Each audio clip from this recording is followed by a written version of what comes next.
Hello and welcome to Aulendorf, production plant of Carthago, and this is a Malibu, which is a brand of Carthago. This is the Malibu Van Charming GT 600 DB van. So, do you think that looks charming? Well, I'll give you some of the details. So this thing is going to cost 58,620, but kickoff price is 48,100. This here is 6 meters in length of 599.8, 205 in width, 259 in height, so it's on the sort of the standard Fiat Ducato. Empty weight 2,570. Now here's a bit of a problem here, so you can put on 3.3 basis to up to 4. So I mean, if you really wanted to, you can even have a 1,400 kilo payload inside. So there's plenty of space. You wouldn't have to worry about the weight of your things as far as that's concerned.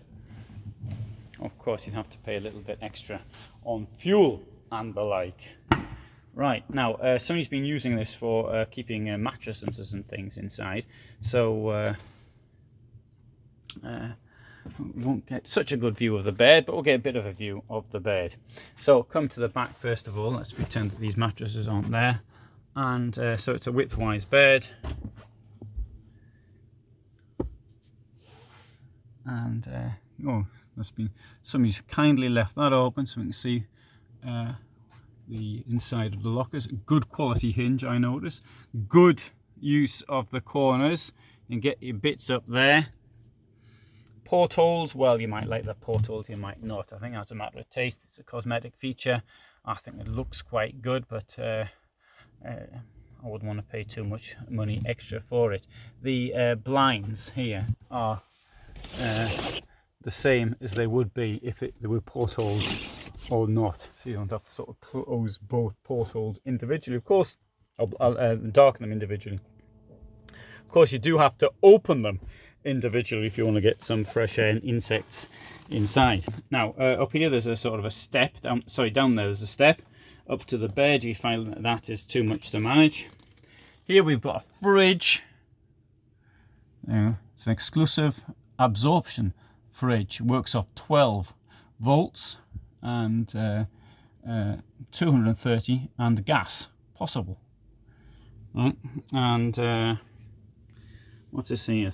Oh, I'm not going to read it. It's in a funny position, but it's got plenty of room there for storing things for a 6-meter camper van. Now here's another good feature. Here is this sliding door,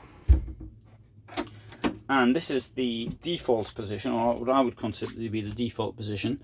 That toilet moves in and out, so now it's out. But in all honesty, there's enough room in here, I would say, to have a shower. It's a bit difficult to demonstrate this. I know I can demonstrate. I don't want to get locked in. It's a Friday. I mean, that wouldn't be amusing if I got locked in here over the weekend. I got locked in the showroom van last week. Anyway, so that's looking around here. Is that enough room to have a shower with the toilet in here as well? Okay, if I didn't want the toilet in, of course, I can push it back in there, and that will lock it down there. When I say default, that's the position I would leave it in. But if you want to sort of take out, remove the cassette, I think you have to push it to the position at the back. Anyway, there's instructions how to do it, what you have to do.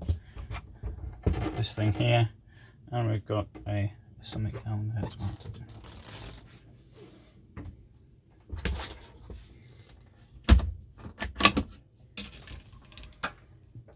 So that's using that space where the sink outlet goes. There, sink.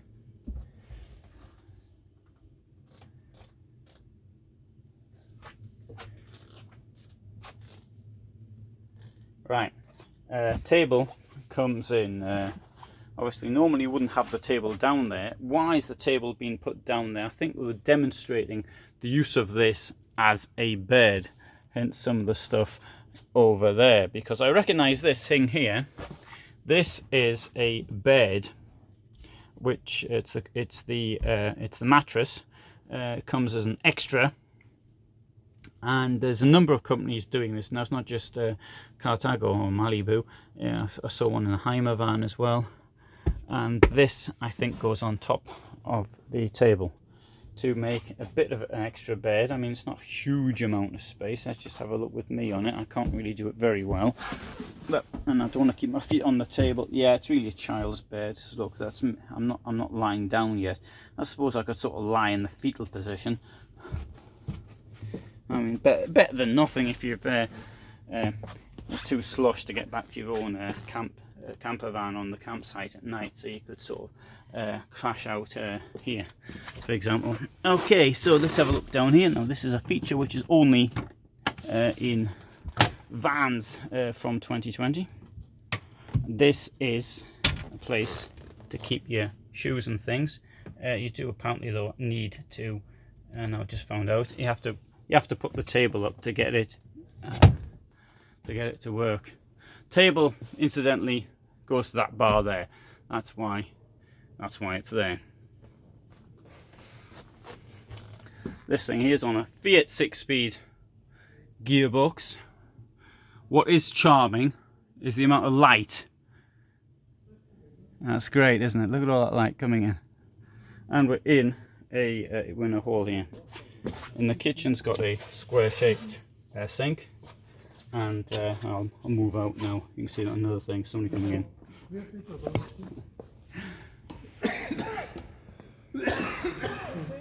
I'll come to the back and have a look at what's here. So we've got here quite a lot of storage. If you don't want the beds up like that, they'll go up. And to the left,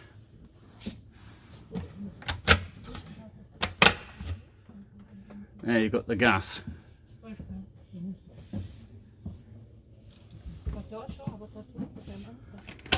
And you've also got the option of having sort of a what they call a double floor, but it's not a double floor. It's a sort of another division within the vehicle itself.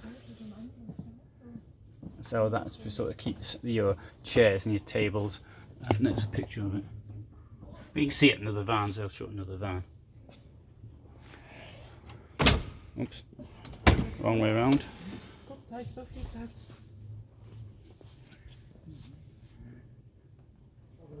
Right.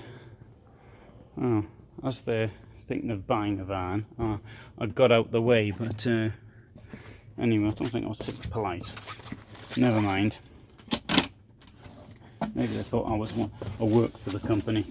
Plenty of room in the drawers here, as you can see.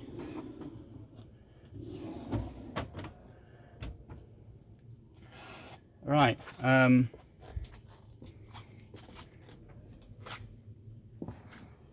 I'll show you this dividing thing. I think there's one in this van here, which, if I remember rightly, I did see one somewhere.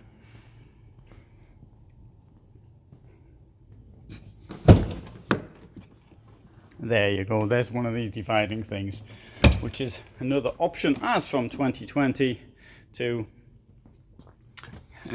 store all your stuff. Personally, I'd do without it, but then again, I want bicycles. But I do appreciate your outdoor tables and chairs, examples of which I can now show you because there's some here.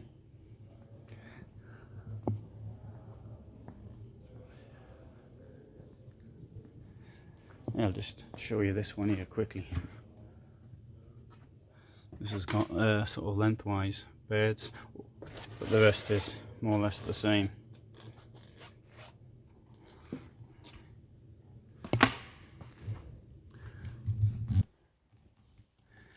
So this thing here got awarded best in class from ProMobile in 2020, and I went to the ProMobile Gala and I didn't go to the award ceremony, but I did go to the food afterwards, and I got kicked out along with a friend of mine. So, okay, right. So I hope you found that of interest. If you did, on the left hand side and the right hand side, two little things with my face on it. One of them is for subscribing, so please subscribe if you haven't already done so. That does actually help me.